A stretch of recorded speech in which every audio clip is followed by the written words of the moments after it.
Boa noite a todos aí que estão em casa. Os aqui eu já havia cumprimentado. Como você que está aí na rede social sabe, nós começamos às 8 horas, nós oramos, cantamos e aí vemos às 8h30 apenas para a transmissão da mensagem, que é o que você vê, tá bom?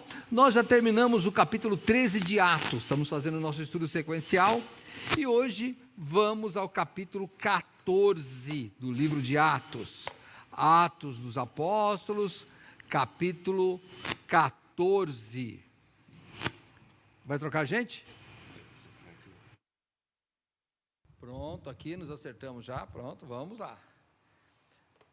Atos dos Apóstolos, capítulo 14.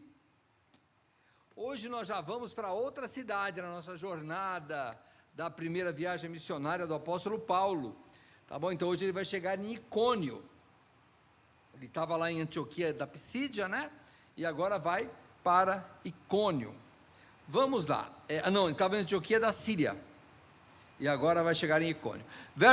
Capítulo 14, verso 1. E aconteceu que em Icônio entraram juntos na sinagoga dos judeus e falaram de tal modo que creu uma grande multidão, não só de judeus, mas de gregos.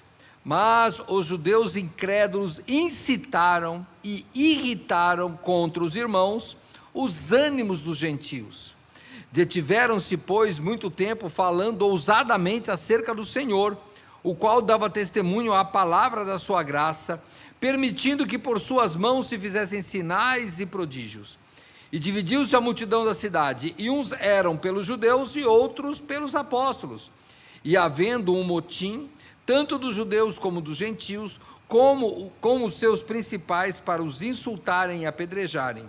Sabendo eles,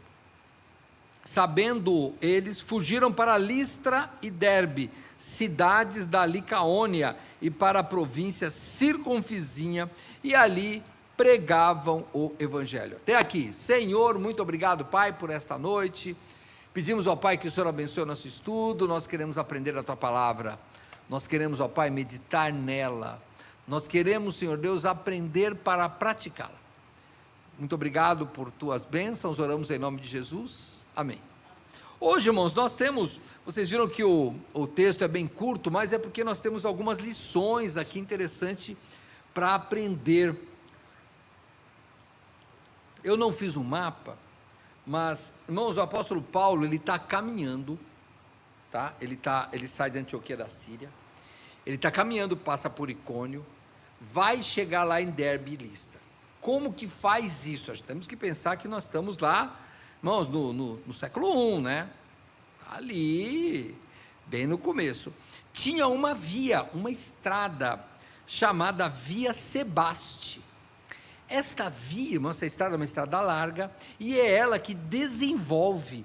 Ela foi construída no ano 6 antes de Cristo, e aqui nós já estamos lá pelo ano, sei lá, 70 talvez, 60, por aí.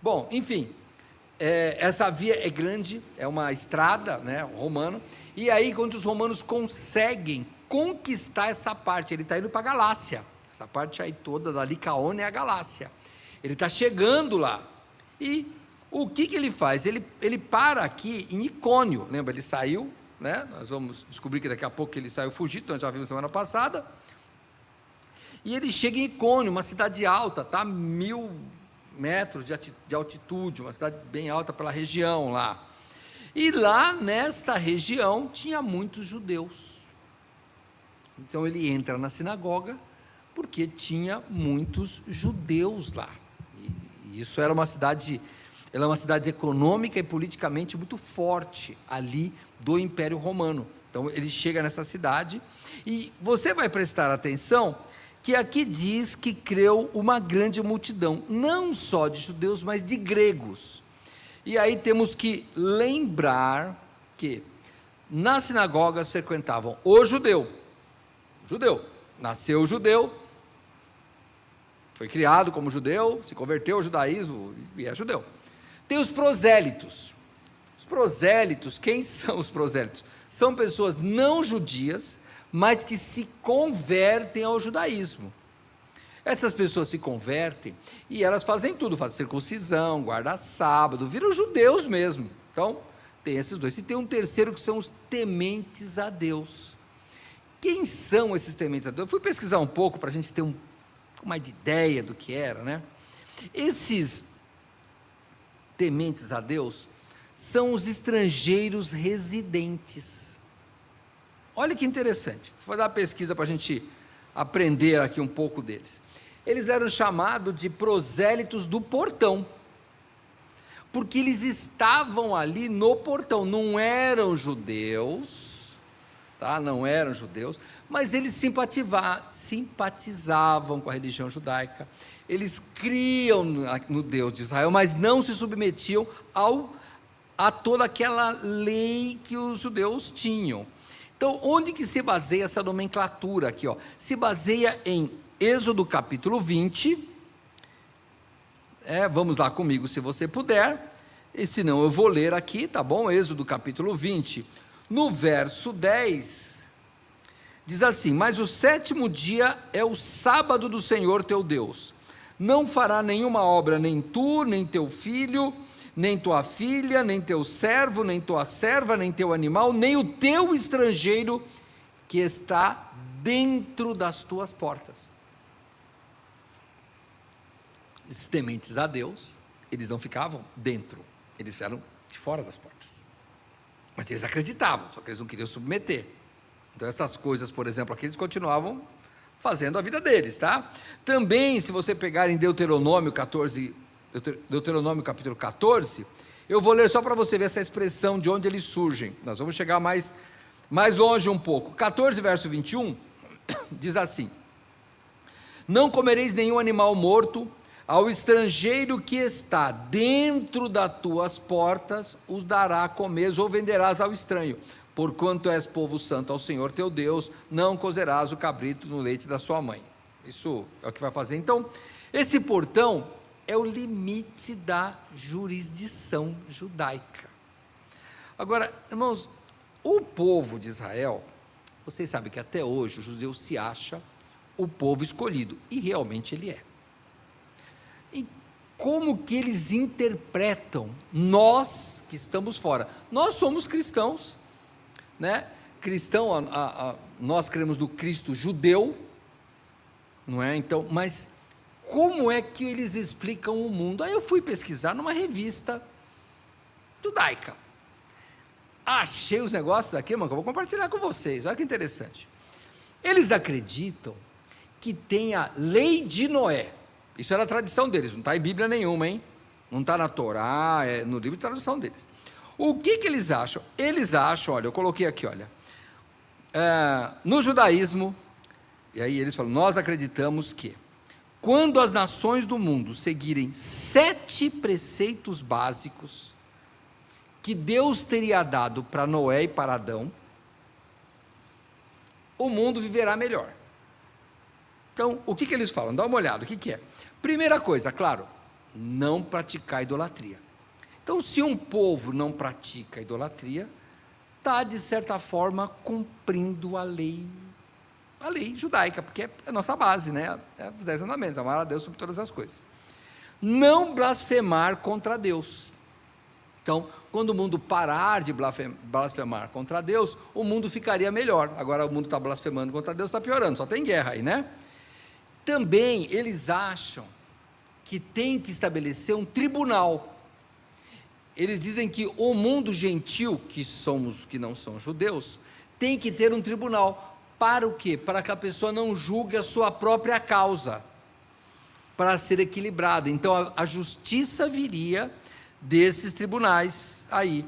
E o que mais que ele fala? Bom, não cometer homicídio, não roubar, não cometer adultério, nem práticas incestuosas, práticas de luxúria. E aí o último que eu achei mais interessante: não molestar os animais, comendo uma parte do animal que está vivo ainda. E ainda tem gente tem comidas que você come animal vivo ainda. Então, não quer que come animal vivo. Por isso, irmãos, aí a gente começa a entender por que a comida do judeu mesmo, a comida kasher, que é chamada, eles fiscalizam como se mata os animais.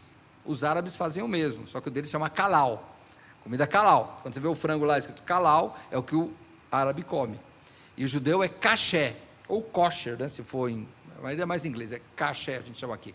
Então, são comidas que até o animal, claro, não, só pode ser animal puro, e esse animal tem que ser morto de um modo que ele não sofra.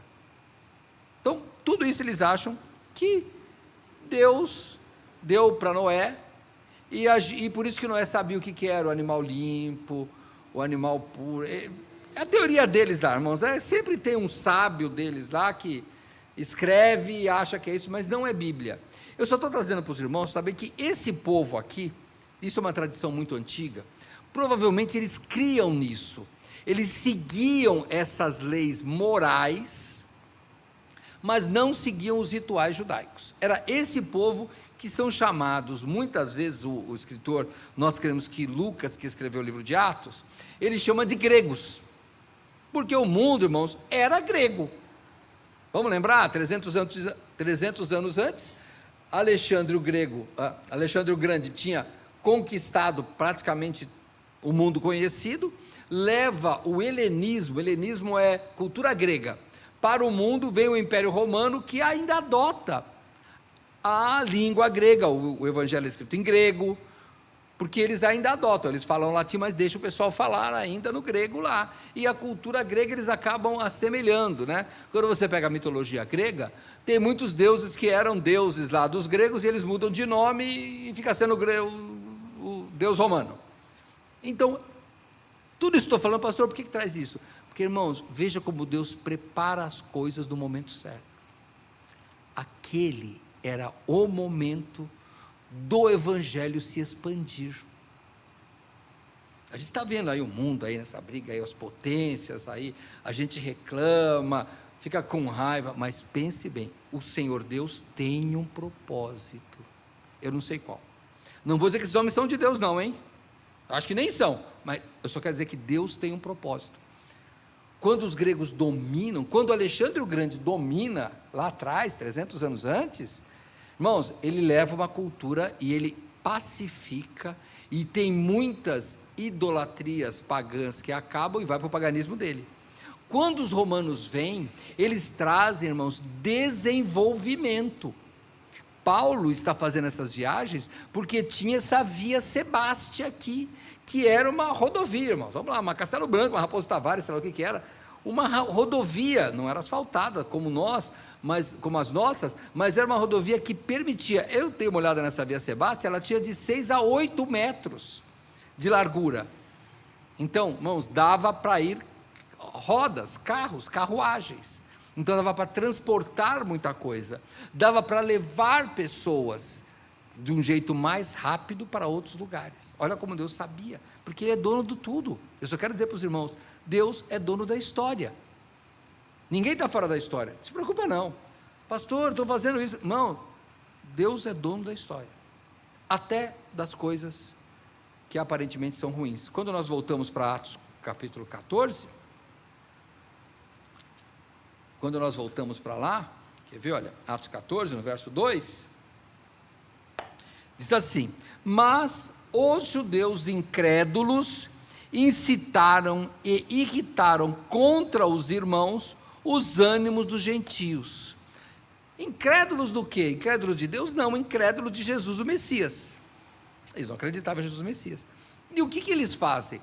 Irmãos, os judeus aqui, vamos pensar bem, olha, tanto os prosélitos, aqueles que se converteram ao judaísmo, quanto esses prosélitos do portão lá, os tementes a Deus, irmãos, quem ditava as regras eram os judeus, eles estavam lá por causa dos judeus, então, eles iam obedecendo, eles incitavam esses daí, nós vamos ver que vai dividir a multidão. E por que eles faziam isso? Se você voltar uma página, se a sua Bíblia for de papel, como a minha, no capítulo 13, verso 44 e 45, de capítulo 13 de Atos, e no sábado seguinte, ajuntou-se quase toda a cidade, estamos em Antioquia aqui, acho que é Antioquia, depois se eu não for, você me corrige aqui, mas eu acho que era Antioquia assim, e no sábado seguinte, ajuntou-se quase toda a cidade para ouvir a palavra de Deus. Então os judeus, vendo a multidão, encheram-se de inveja e contradiziam o que Paulo falava, contradizendo e blasfemando. Aparentemente, eles mentiam, inventavam coisas e diziam que Paulo não adorava o Deus verdadeiro, porque daí se caracterizaria a blasfêmia. E blasfêmia, para o judaísmo, você tem que ser apedrejado. Então, olha como é a política. Você pensa que é o presidente dos Estados Unidos, presidente da Venezuela, presidente da Rússia, do Brasil. Irmãos, isso sempre existiu. Não é de hoje esse negócio. Eles estão aprendendo o que aconteceu lá atrás. É tudo estratégia. É tudo estratégia. Certo, errado é estratégia. E eles estão fazendo isso. E aí o que acontece? Olha como Deus interage na história. Vai para o verso 4 comigo. Perdão, verso 3. Eu estava no 2, né? 3. E detiveram-se, pois, muito tempo, falando ousadamente acerca do Senhor, o qual dava testemunho à palavra da sua graça, permitindo que por suas mãos se fizessem sinais e prodígios. Irmãos, vamos lembrar, no capítulo 13, por que eles chegam em Icônio? Porque eles foram expulsos, eles foram perseguidos de Antioquia.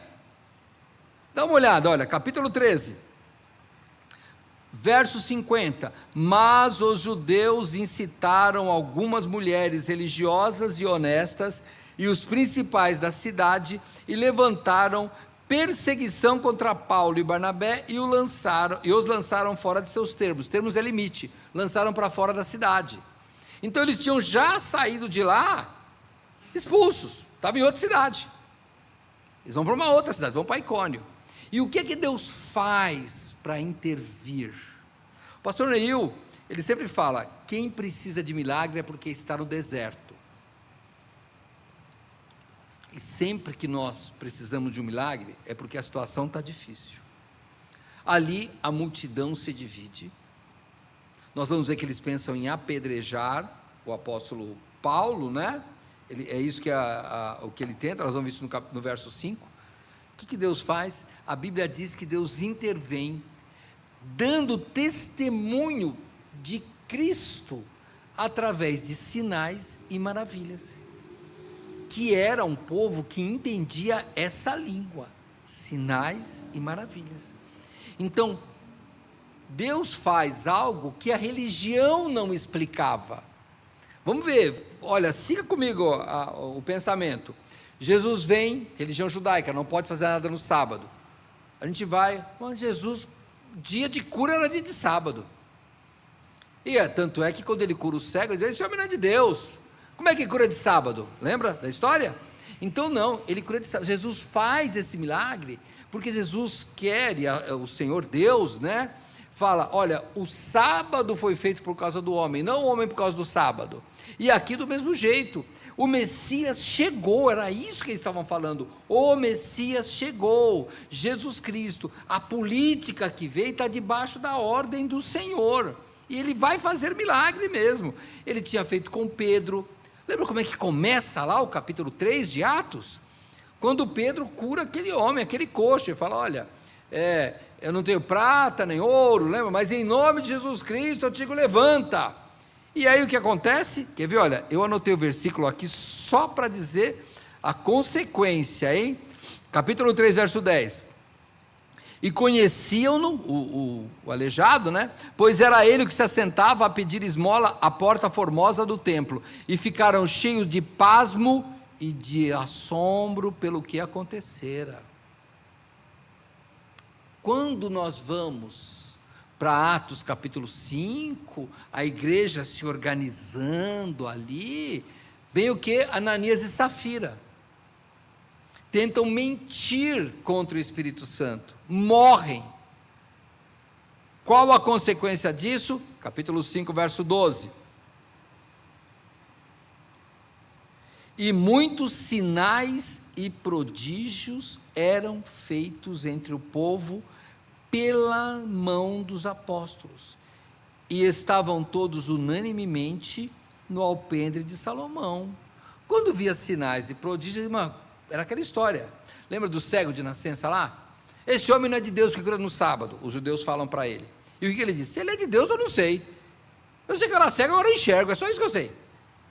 Então Deus acaba interferindo, não na história do mundo, ele deixa a história do mundo correr, no caso ali, ele vai intervir, mas individualmente tem a mesma história. Irmãos, nós temos a história mundial que está acontecendo, e nós fazemos parte dela, né? Temos o problema da Venezuela aqui, o Brasil é limite aqui, hein?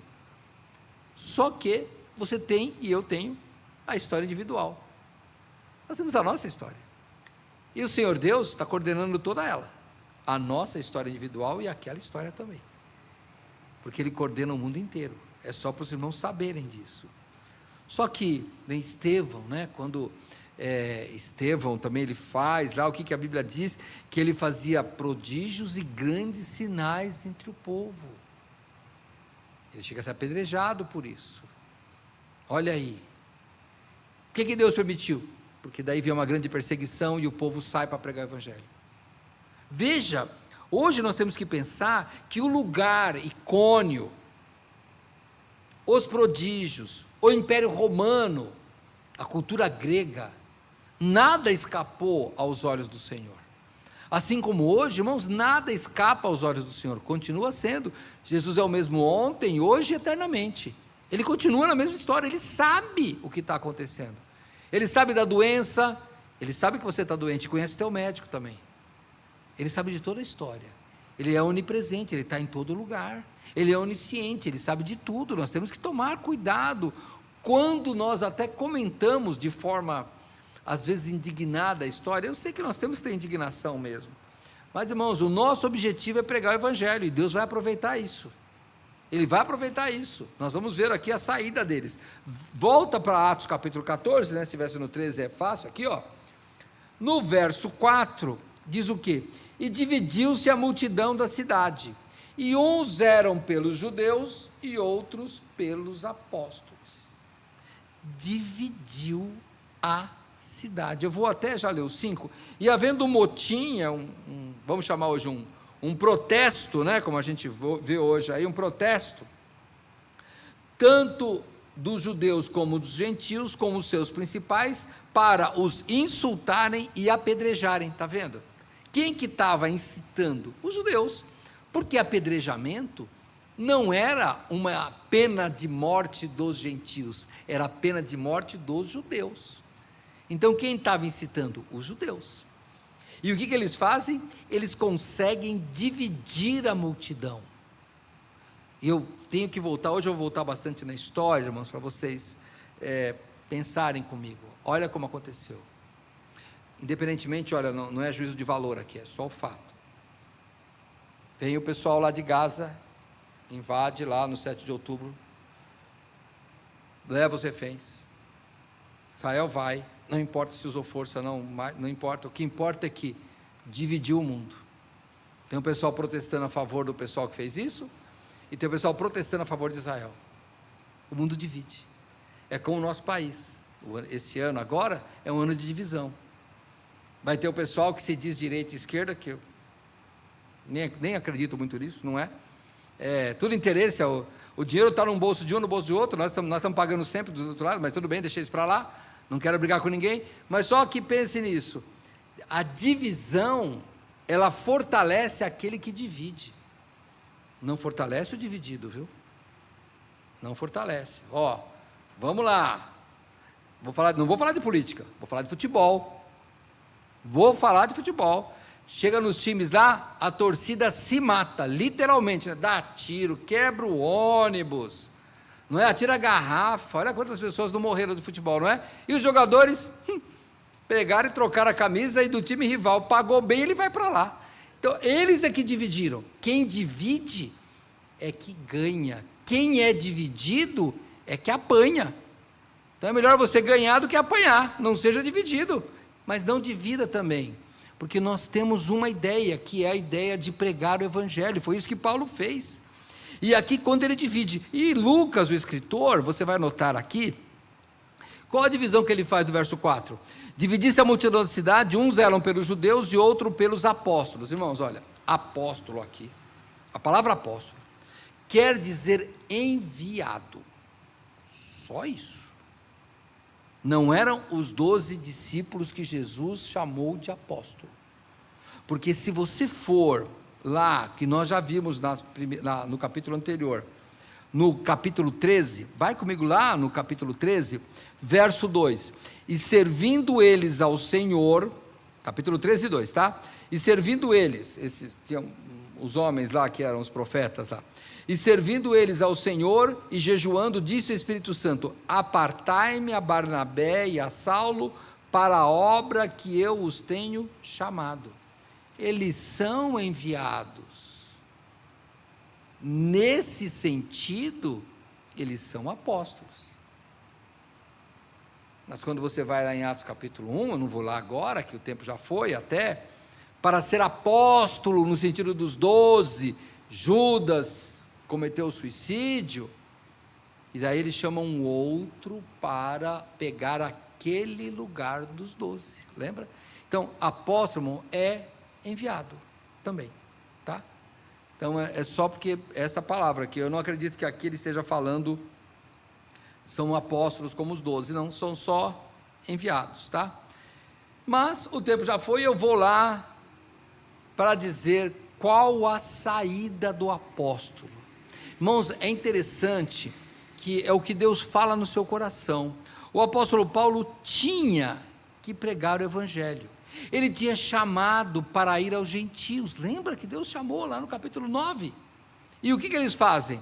Vamos terminar aqui, verso 6, sabendo eles quem? Paulo e Barnabé, sabendo que os judeus incitaram a multidão, e aquela metade que era contra ele, já estava com a pedra preparada para apedrejá-los, fugiram para Listra e Derbe, cidades da Licaônia, e para a província circunvizinha. De novo, o que tinha acontecido quase 100 anos antes?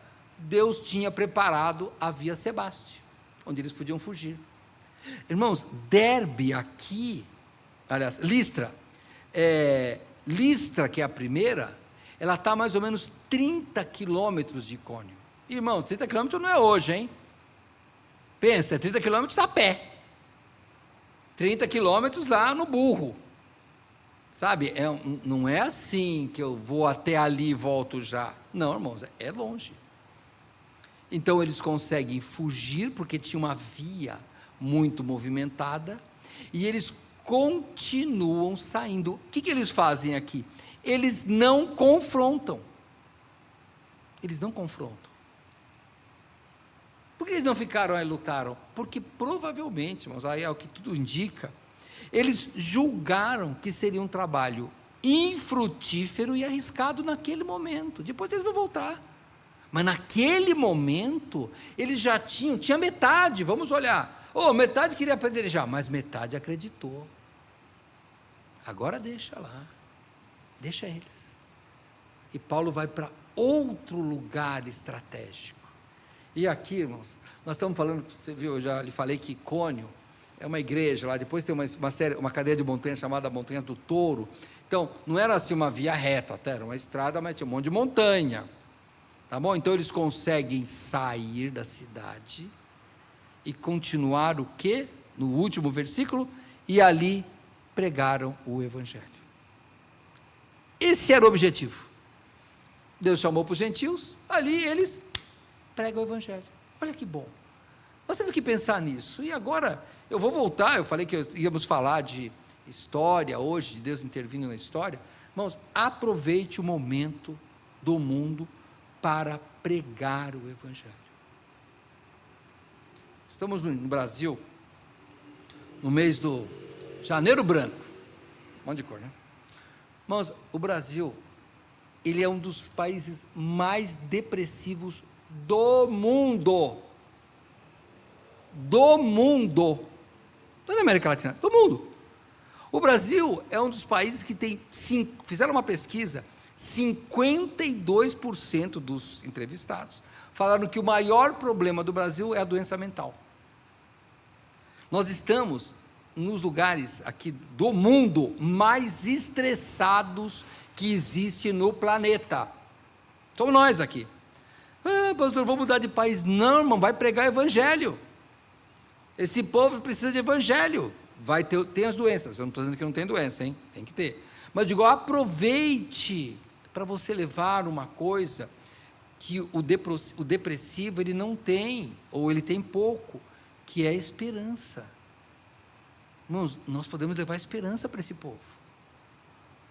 Porque essas pessoas que têm esses problemas de ansiedade, depressão, todos nós temos, é que eles têm num jeito mais exagerado e se assustam com tudo. É claro, tudo para eles é muito difícil. Para eles e para nós, né? Mais da metade é assim. Então, mas o que nós podemos fazer, irmãos? Nós temos a solução espiritual, não médica, que é Jesus Cristo. Porque o mundo está sem esperança? Claro que não tem. Não tem? Porque é um mundo violento, que resolve tudo para matar, não acredita na outra vida, não tem esperança. É um mundo de desamor. Nós temos que pregar o amor. Nós temos que pregar o amor de Cristo. É amar a Deus sobre todas as coisas e ao próximo como a ti mesmo. É amor. Não amor egoísta. Lembra? O amor, se você pegar João 3,16, amor não se conjuga com o verbo receber, mas só dar. E Deus amou o mundo de tal maneira que recebeu o mundo, não que deu o seu filho para o mundo. Amor se conjuga dando e não recebendo. Dá uma olhada nas pessoas aí, falam de feminicídio, mas eu tenho lá minhas dúvidas, tá? Eu sei que existe, hein? Mas recentemente foi uma moça que matou o namorado e a outra namorada, já ela passou por cima dos dois. Então, porque há muita violência, por quê? Porque eu amo minhas coisas, então não abro mão. Isso não é amor. Amor é entregar. Amor não é receber. Se você é casado e você quer entregar para sua esposa, para o seu marido, se entregar, você ama. Se você quer receber, eu não sei o que é, mas não é amor. O amor é entregar. Então, as coisas que nós aprendemos hoje. Deus controla a história. Deus controla a história do mundo e a história individual. Deus preparou o século 20 e 21 para nós nascermos nesse século. Sabe, senhora, eu queria ter nascido na época do Império. Não, desculpa, olha, eu vou falar uma coisa não para te ofender, tá? Tira essa besteira da cabeça. Não, Deus queria que eu nascesse no século 20 e 21, claro que Ele queria. Era isso que Ele queria. Eu brinco com a Mariana, né? Eu sou um perdido. Deus sabia que existia o Waze na minha geração. Embora eu já sei que eu podia nascer em outra data, quando os burros sabiam o caminho de casa também. Né? Os cavalos que você subia. Então Deus sabe, irmãos, Deus sabe. Se você é uma pessoa ansiosa ou depressiva, pense nisso. Tem um Deus que te dá esperança. Tem um Deus que ama. Tem um Deus que controla a história. Tem um Deus que conhece os passos que você deu e sabe os passos que você vai dar. Como é que é o versículo que a irmã Ivanice gosta? O que já foi, me ajuda aí. O que é já foi, e o que há de ser também já foi, lá em Eclesiastes. A irmã sempre cita esse versículo, eu lembro dela. Então, irmãos, o que será que vai acontecer amanhã? Eu não sei, mas eu sei quem sabe. Não fique ansioso, faça só a sua parte. Nós vamos ver que eles vão para outras cidades estratégicas. Na semana que vem nós entramos lá, em Listra e em Derbe. E Deus faz o que lá? Faz maravilhas. A Bíblia que usa, Lucas usa a palavra que fugiram para Listra e Derbe. Pode ser que fugiram da perseguição, é verdade. Mas eles tinham sempre um objetivo: pregar o Evangelho. Não é fugir para se esconder, hein? A palavra aqui foi traduzida, mas não é fugir para esconder, é fugir da perseguição para continuar. Então, se você está num problema grande, você pode fugir do problema, não para se esconder, mas para continuar. Tá bom? Vamos lá, semana que vem, continuamos, se Deus quiser, a partir do versículo 8, né? Onde nós já vamos ver aqui no título da minha, já diz aqui que vai ter um milagre lá em Listra, já aqui, já está dizendo na peri que eu vi, ó. cura de um paralítico em Listra. Então Deus continua operando os seus milagres, intervindo na história. Então, tá vendo? Paulo fugiu para Listra e Deus aproveitou a situação para curar um cego. Não, Deus já sabia na vida daquele cego lá, do paralítico, perdão, Deus já sabia na vida daquele paralítico que devia estar desesperado, falar, calma, a ajuda está chegando. Ele vai ter que fugir, mas vai chegar. Vai chegar. Vai chegar. Vamos orar no Deus que para o Deus que muda a história do mundo, e muda a minha história e muda a sua também. Se você não tem Cristo, entregue-se a Ele. Ele mudou a minha história e Ele pode mudar a sua também. Senhor Deus, muito obrigado, Pai, por esta noite. Nós agradecemos que o Senhor, na sua soberania, o Senhor controla toda a história. Tira de nós, Pai, a ansiedade, a depressão, a tristeza, a falta de esperança, porque nós te amamos, Pai, e sabemos que o Senhor já preparou o que foi e o que vai ser, porque isso já passou pelos seus olhos. Te peço, Pai, que o Senhor abençoe cada pessoa que hoje ouviu tua palavra, que possa se encher de esperança e fugir dos problemas para continuar. Não nos deixe nos escondermos, mas continuarmos. Nós oramos em nome daquele que não se escondeu, mas continuou e continua intercedendo por nós, que é o Senhor Jesus Cristo. Amém.